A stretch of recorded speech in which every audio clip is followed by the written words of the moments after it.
Mga kababayan, narito. At ating panoorin ang isang emosyonal na gabi ang naganap sa British Columbia, Canada, sa huling pagtatanghal ni Sharon Cuneta at Gabby Concepcion para sa kanilang Dear Heart Concert 2024. Sa huling pagkakataon, muling pinakilig at pinasaya ng iconic love team ang kanilang mga tagahanga sa pamamagitan ng mga makabagbag damdaming awitin at masayang kwentuhan sa stage.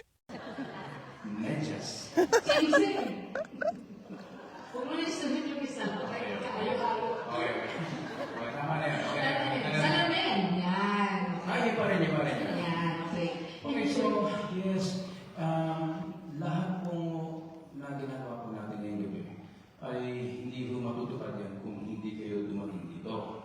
Dahil kung hindi, dalawa na kami nandito.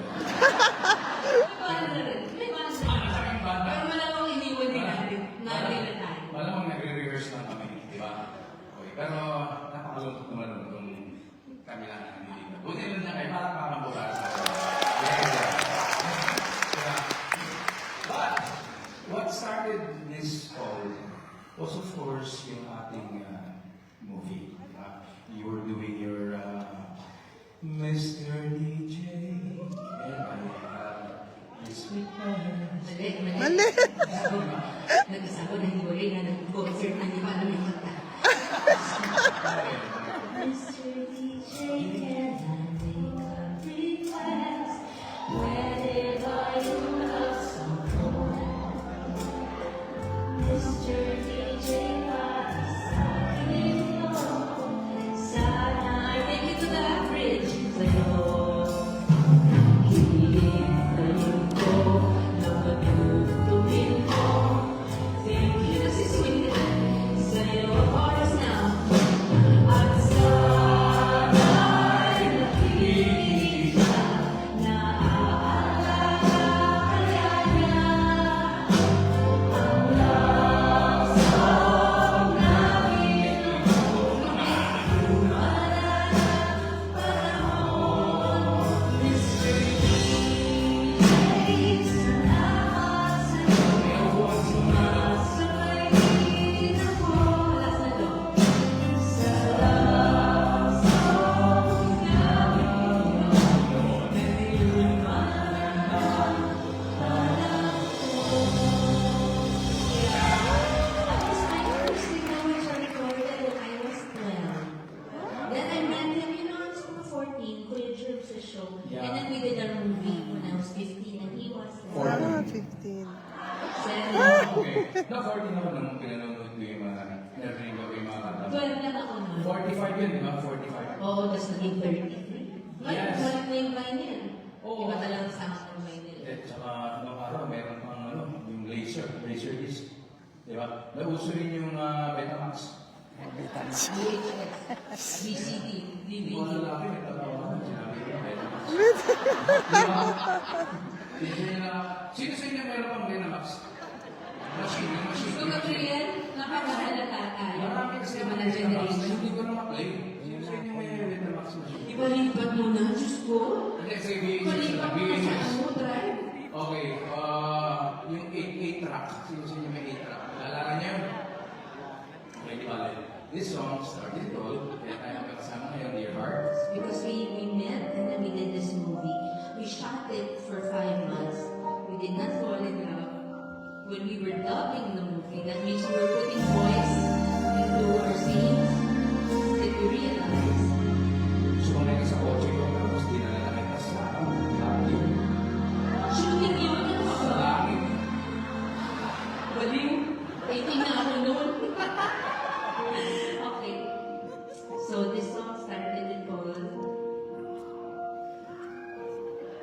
Dear heart, Oh my God.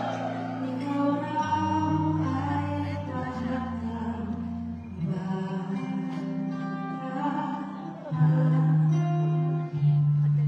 At di mo ba kayang mag-isa?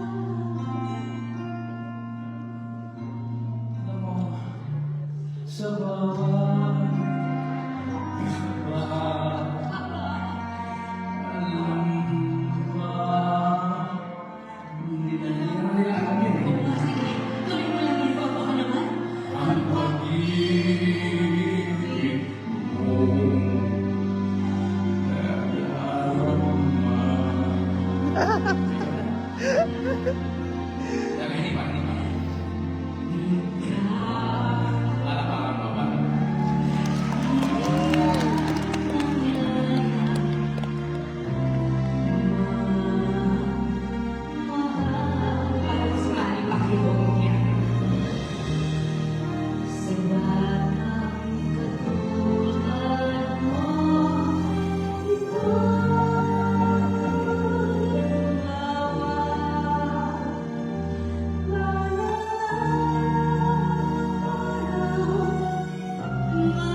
Punong-puno ng nostalgia ang gabi habang sabay nilang inawit ang mga kantang naging bahagi ng kanilang pag-ibig noon na nagbigay ng saya at lungkot sa mga tagahanga. Hindi rin nawala ang natural na kulitan at tawanan ng dalawa na nagpaalala kung bakit sila nananatiling isa sa mga pinaka-minamahal na tambalan sa Philippine showbiz. Habang papalapit sa pagtatapos, ramdam ang emosyon sa buong venue. Ang timeless chemistry ni na Sharon at Gabby ay muling nagbigay buhay sa alaala ng kanilang kasikatan na nagbigay ng mga sandaling kailanman ay hindi malilimutan ng kanilang mga tagahanga. Isang gabing puno ng pagmamahal, kilig at pasasalamat ang naganap na nagsilbing perfect send-off para sa kanilang di malilimutang reunion tour sa Amerika at Canada. Tiyak na mag-iiwan ito ng tatak sa puso ng bawat Shagab fan, isang alaala na dadalhin nila magpakailanman.